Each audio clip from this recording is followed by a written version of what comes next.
Амальфі – це не просто ще одне місто на узбережжі Італії. Це місце, яке буквально виросло зі скель.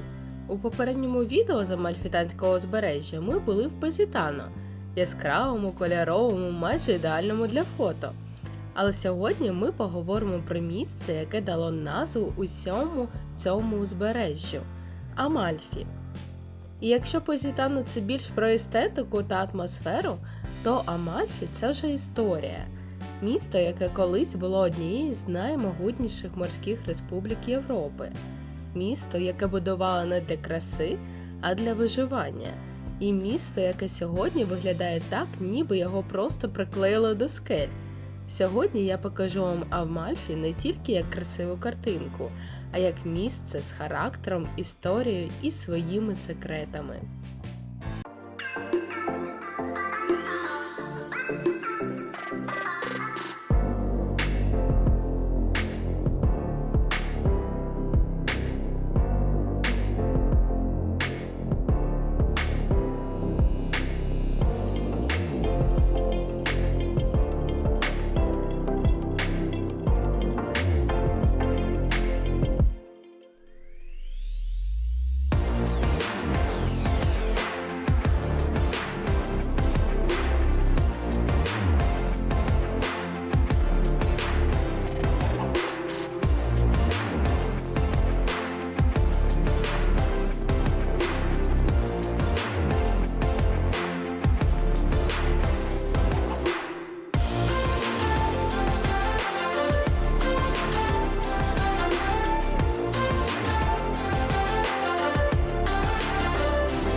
Амальфі має дуже давнє походження.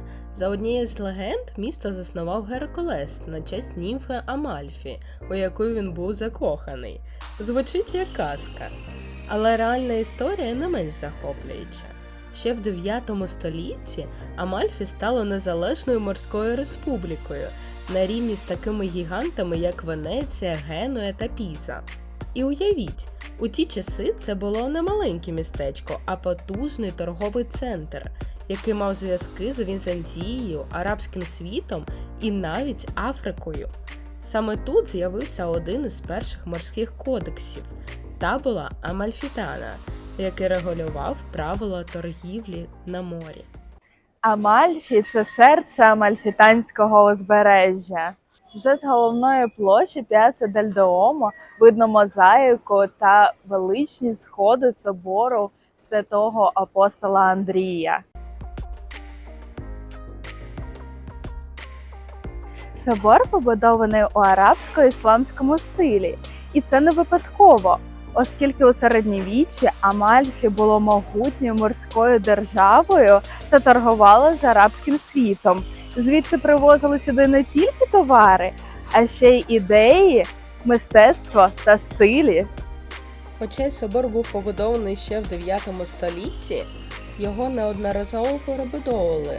І те, що ми бачимо сьогодні, це переважно фасад 19 століття. А от оригінальною деталлю, яка зберіглася, є бронзові двері. Ці двері 11 століття були відлиті в самому Константинополі. В той момент це був один із головних центрів ремесел у Візантії. Це одні з найстаріших бронзових дверей в Італії, які зберіглися до сьогодні.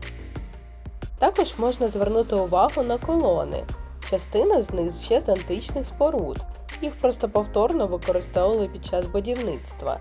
Це була нормальна практика для того часу. До речі, в Амальфі ми приїхали з самого ранку, бо зазвичай тут натовпи туристів, а вранці людей майже не було. Замість туристів ми спостерігали, як на наших очах відкривалися маленькі магазинчики, вносилися столи до кафе, хтось розкладав сувеніри та пив каву. Собор працює в окремі години часу. З 7:30 до 10, далі у них перерва, і потім з 5 вечора до 19:30. І вхід знаходиться ось тут збоку. Всередині собор виглядає інакше, ніж зовні. Те, що ми бачимо зараз, це результат барокової реконструкції. У 18 столітті інтер'єр повністю переробили, додали багато декору, золота, розписів, тому внутрішній вигляд значно більш пишний, ніж первісний. На стелі фрески, які зображають сцену життя святого Андрія. Це головний святий собору. А під основною частиною собору знаходиться крипта. Саме там зберігається мощі святого Андрія, які привезли сюди в 13 столітті з Константинополя. Це зробило Амальфі важливим релігійним центром. Сам собор неймовірної краси, а ці сходи слугують не тільки естетичною прикрасою, а з практичної точки зору їх можна використовувати для інстаграмних фото. Звичайно, що ми не впустили такої можливості і зробили собі безліч фотографій, а також мені сподобалось просто бігати туди-сюди цими сходами. Така собі ранкова зарядочка. До речі, на цих сходах усі сидять і відпочивають або щось їдять, як ми.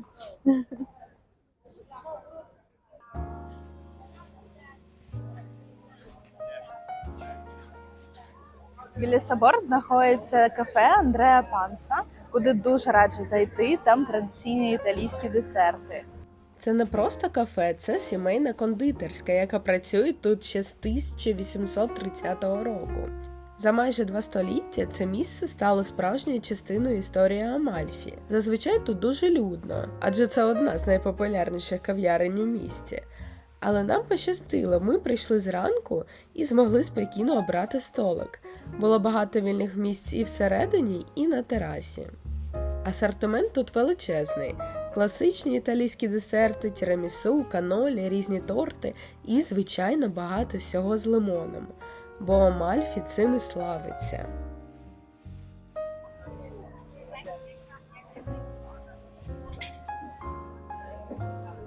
Una dielite al limone, una sfogliatella, il tè è caffè latte.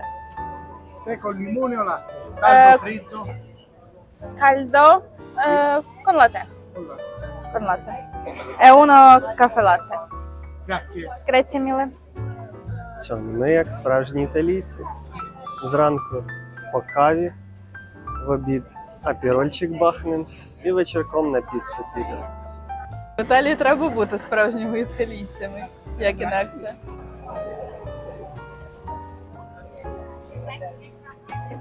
Ми замовили найсмачніші десерти в цьому кафе. Це діліттє аль лімоне і сфоліателла. До речі, оця сфоліателла, вона схожа на таку мушлю з хрустким тістом і всередині крем. Спробуємо?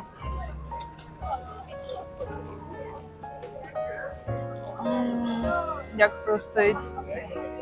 А всередині тут така творожна начинка зі шкірками апельсину. Якщо ви обожнюєте лимони, то деліція а лімоне, цей традиційний десерт регіону Кампанія, просто must have. Він складається з ніжного бісквіта, просоченого лимонним соком, і крему на основі лимонів Амальфі. Зараз Юра спробує, скаже нам відгук.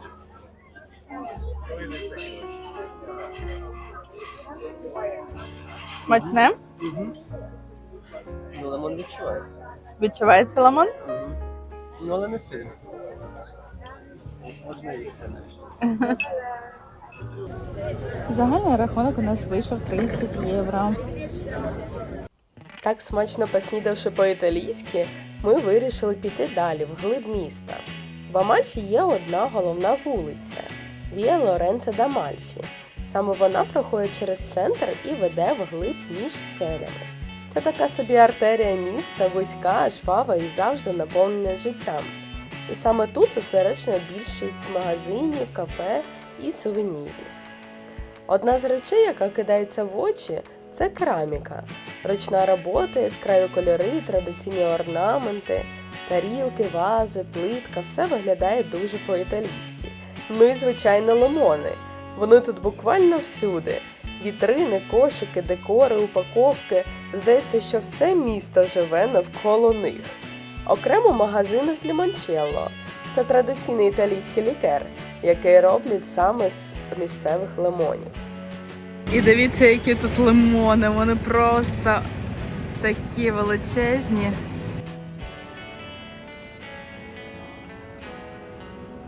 По основній вулиці тут не світлофори є.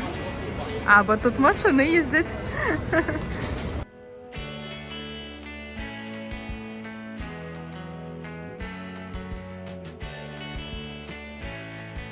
А ось такий перчик є символом Неаполя.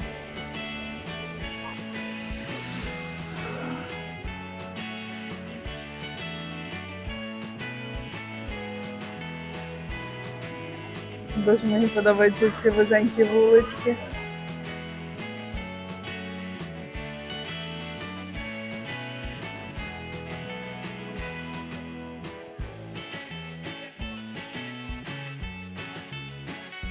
Схоже, що в Амальфі немає пішохідних вулиць.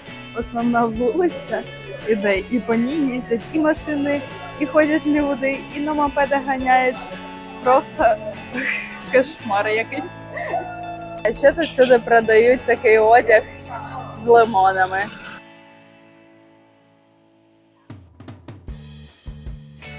Прямо посеред цієї вулиці є цікава деталь – велика настінна картина.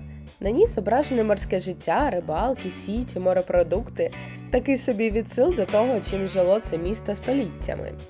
І саме тут, біля цієї картини, знаходиться маленький кіоск із стрітфудом.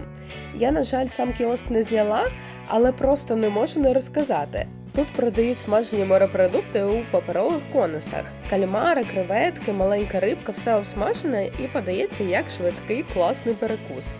Далі вздовж цієї вулиці такі гарні арки зверху. Ці арки слугують не просто декором, вони зміцнюють будівлі на схилах, дозволяють робити переходи над вулицею і створюють тінь у спекотні дні. А в кінці вулиці знаходиться такий гарний фонтанчик з повсякденним життям. Дивіться, як гарно. В мініатюрі місто зображено. Хтось пере, хтось співає, навіть дрова он рублять. Цей фонтан був побудований ще у 18 столітті і є одним із найстаріших водяних джерел у центрі міста. Його назва походить від місцевого діалекту – чучі – це ослики. Колись саме тут зупинялися ослики, які спускалися з села Поджерола, навантажені фруктами, овочами та дровами. Саме ці маленькі тварини століттями допомагали жителям привозити вантаж у центр міста. А з 1974 року у фонтані встановлено вертепну сцену, зроблену з вапняку та туфу, взятих із внутрішньої частини долини Моліні та сформованих річковими водами. Фігурки, що зображують головних героїв вертепу, здебільшого занурені у воду фонтану. Це додає йому особливої атмосфери. Фонтан має дві мармурові голови, з яких тече вода. І, до речі, цю воду можна пити. Дуже символічно і практично. А ось тут, до речі, можна набирати водичку. Як, мама, холодна? Навпроти знаходиться ось такий ресторанчик з гарними столиками. Вони виконані в такому одному стилі.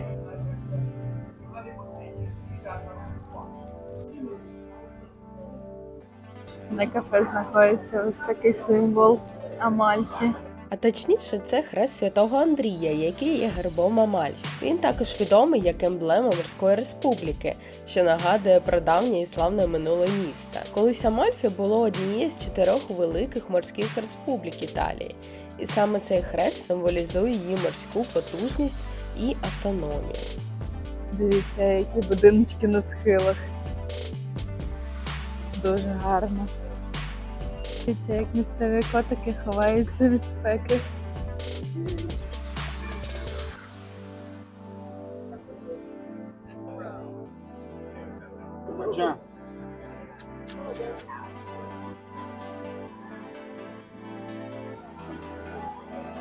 Центр міста Амальфі дуже маленький, однак варто зазирнути в невеличкі вулички, які виглядають дуже гарно.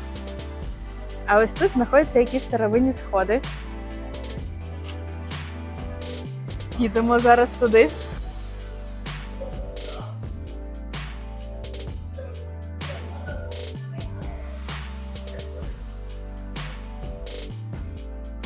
Тут такі гарні проходики. Прапори Амальфі.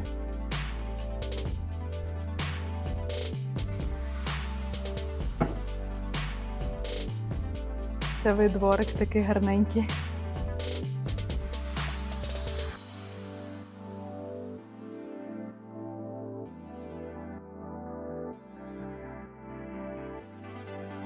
Тут є будиночки з приватною власністю. Уявляєте, як до них добиратись сходинками. Уявляєте, по цій вузенькій вуличці живуть люди. І то знаходяться отак дверцята майже один напроти одного.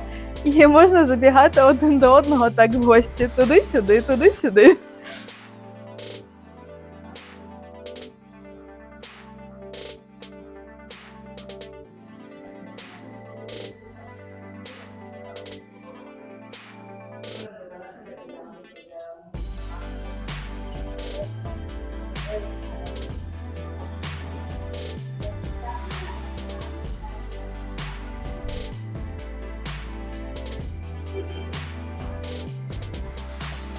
В Італії навіть спагетті роблять з лимонами. Під місними магазинчиками тут караулять котики.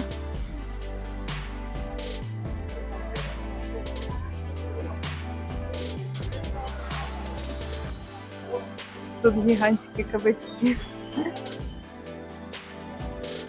Власне, тут ось так на вулицях люди просто починають розмовляти між собою. Всі вітаються. Маленькі такі в них смолтолки. Після невеликої прогулянки міста ми вирішили спробувати місцеве морозиво. Адже йдучи по вулицям, майже кожен другий йде з морозивом у лимоні в руках. Воно тут всюди. Не дивно, що таке морозиво дуже популярне і привертає увагу. Тому ми зайшли в одне з кафе, щоб спробувати його самі. Ось тут в закладі кладуть лимончик в такі піалочки, і вони дуже гарно виглядають. Ще потім додається такого зелені з лимонів.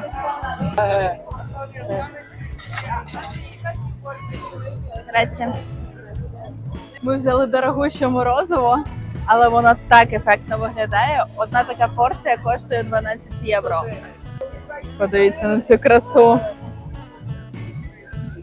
Просто вау, дивіться, яка подача. Не знаю, наскільки воно смачне, але виглядає це просто нереально. Ну-ка, спробуємо.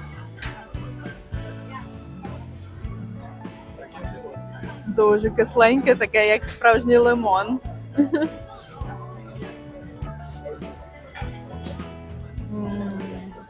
Хоч це лимонне морозиво настільки інстаграмне, але щоб ви розуміли, як це працює. Наживається на людях на кожному кроці тут. Доїла я частину морозива зверху, занурюю ложечку всередину, а там пусто. От так. Вдень людей вже стало значно більше, тому настав час залишати центр міста і рухатись ближче до моря, на пляж. Зробити це непросто, адже збільшилася не тільки кількість людей, а й машин. Хоч і тут стоять регулювальники, машини їздять доволі хаотично. Перейти дорогу нормально майже неможливо, тому доведеться перебігати там, де видно вільне місце. До речі, саме тут, ближче до моря, видно, що місто побудоване на скелях. І тому виникає найцікавіше питання, чому Амальфі виглядає так, ніби його приклеїли до скель? Все просто і водночас геніально. У середньовіччі головною загрозою були напади з моря, і будувати місто просто на березі означало бути легкою мішенню. Тому жителі обрали іншу стратегію – підняли місто вгору на скелі, де його важче захопити. А ще тут майже немає рівної землі. Усе, що ми бачимо, це результат століть терасування. Поки ми знаходимося в Амальфі та ще не пішли на пляж, ми вирішили дізнатися з приводу квитків до інших міст, до яких можна дістатися з Амальфі. Наприклад, Равелло, Мінорі, Майорі. А ось тут знаходиться каса на паром. Поруч зупинка автобусів до Мінорі, Майорі. А ось там за тим пам'ятником Зупинка до Равелло. Біля набережної одразу по центру знаходиться інформаційний пункт. І тут можна дізнатися інформацію з приводу вартості квитків, а також розклад автобусів, які їдуть до Равелло, Мінорі і Майорі. Важлива інформація з приводу квиточків на автобуси, які їдуть до Равелло, Мінорі, Майорі в іншу сторону. Ми дізналися, як нам казали в Соренто, що неможливо там купити квитки до цих міст. Можна купити квиточки тільки до Амальфі або купляти квиток на повний день, який коштує 10 євро, що занадто дорого виявляється. Однак, коли ми сюди приїхали, по центру там знаходиться інформаційний пункт, де ми дізналися інформацію, що звідси, з Амальфі, можна дістатися до цих міст з квиточком маршрутом АЦ1, який коштує всього лише євро 50. І ці квиточки також можна купити в Соренто або навіть у нас в селищі Санта-Гата. Тобто сюди можна спокійно доїхати з квиточком маршруту АЦ4, який коштує всього лише 40, а потім зробити пересадку на Равелло або Майорі, Мінорі з квиточком, який коштує 1,50 маршрут АЦ1. Буде набагато дешевше коштувати.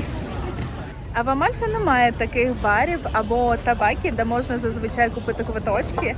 Вони направляють до людини, яка продає. Ось стоїть у жилетці, такий жовтенький. У нього можна купити безпосередньо квитки, але ті самі квитки можна купити в Соренто або в Санта-Гата, в звичайному барі або табакі, не витрачати тут зайвий час і не стояти в черзі. А ось тут знаходиться гарна набережна, по якій можна прогулятись, а також порт і пляжі трошки далі. А в воді видно рибок, як вони плавають.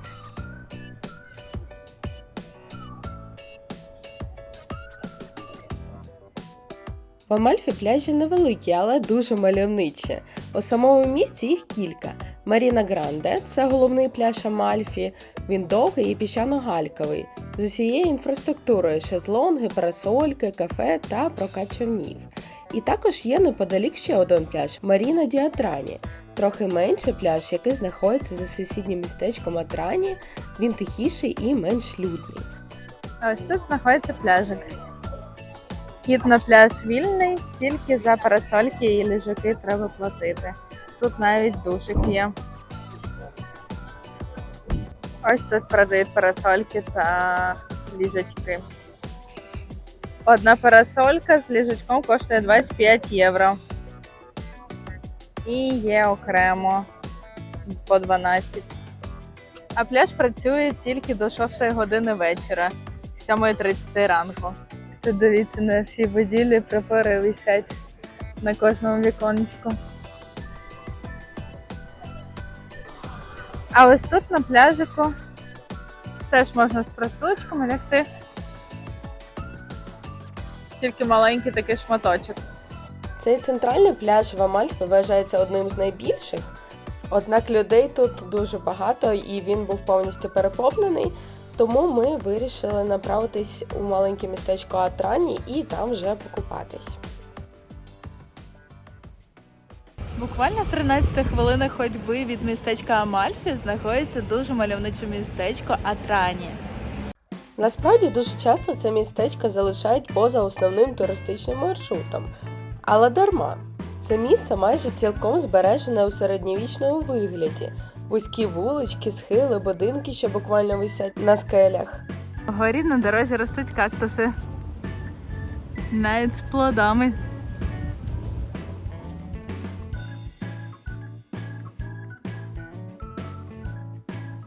Тут прохід повз ресторанчик. І ось ми вже підходимо до містечка Атрані. Вау! Дуже гарні види. Ой, дивіться, тут теж є пляжик. До речі, людей трошечки менше. Атрані також має невеликий пляж, менший і тихіший за Амальфі. Але тут дуже затишно купатись і просто сидіти на набережній і спостерігати за морем. Мальовниче таке містечко, невеличке, але дуже гарне. На пляжі тут набагато менше людей. Тут є такий пляж, де можна зі своїми підстилочками, а поруч можна орендувати парасольку і лежачок. І водичка звідси просто кришталева.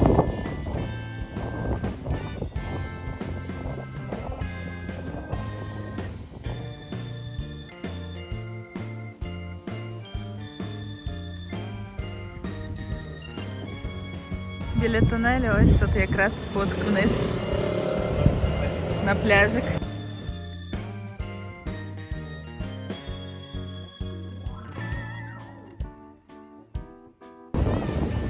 Ідемо купатись, бо від спеки вже просто помираємо. Цікаво, що Отрані дуже компактне. Його площа менше, ніж 0,1 квадратних кілометри. Населення невелике, близько 900 тисяч осіб, але містечко зберегло унікальний середньовічний характер. Вузькі сходи та арки роблять його схожим на лабіринт, а вузькі проходи ведуть прямо до моря.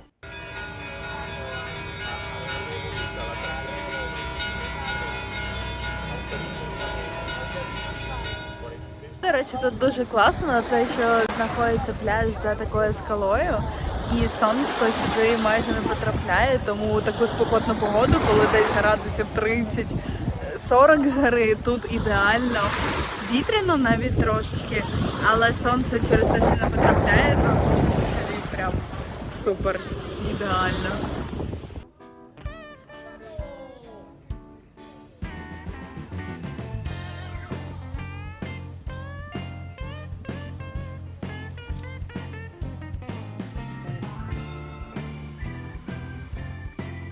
Отрані відомо своєю площею Піацца Умберто І. Це серце містечка, де зберігається атмосфера старих часів. Тут також знаходиться церква Сан-Сальваторе де Б'янко, споруджена у 10 столітті з типовим для узбережжя поєднанням романського та арабсько-нормандського стилів. Але у нас, на жаль, часу було не так багато, тому ми заглянули тільки на основну площу, подивилися будиночки і вже мусили вирушати назад. Як я вже згадувала в одному із перших відео про Амальфітанське узбережжя, подорожувати автобусом тут дуже зручно. Ви економите час, гроші і нерви, адже серпантини та гірська місцевість роблять поїздку машиною доволі складною. Але є і мінуси. По-перше, вечірні рейси з Амальфі, наприклад, до Соренто, нашого містечка Сант'Агата чи Позітано, потребують заздалегідь зайняти чергою. Амальфі – одне з найпопулярніших міст, тому черги величезні, і за кілька годин до відправлення потрібно вже стояти. По-друге, автобуси часто повністю переповнені. Їхати стоячи в переповненому автобусі складно, а серпантину особливо сильно катають тих, у кого є проблеми з тиском. Ще один момент – на проміжних зупинках автобуси інколи не зупиняються, бо з пасажирів ніхто не виходить, а зайти може багато, і через безпеку перевищувати кількість людей у автобусі не можна. Наприклад, ми одного дня на станції Фіордо ді Фуроре не змогли сісти на автобус і спочатку повернулися до Амальфі, щоб поїхати назад. Так, їхати автобусом – це стресова ситуація, але водії щодня курсують цими дорогами і знають усі хитрощі серпантинів. Машиною тут їздити місцями набагато складніше, особливо якщо ви вперше на Амальфітанському узбережжі. Наприклад, нам трапилася машина, яка заїхала у поворот, пропустивши автобус не відразу. Наш водій вийшов і допомагав вирулити машину, щоб вони могли розминутися. Тому автобуси, як на мене, це безпечніше, зручніше і менш стресово, навіть якщо вони переповнені. А ще це можливість спокійно насолоджуватися неймовірними видами Амальфітанського узбережжя, поки хтось інший керує вашим маршрутом.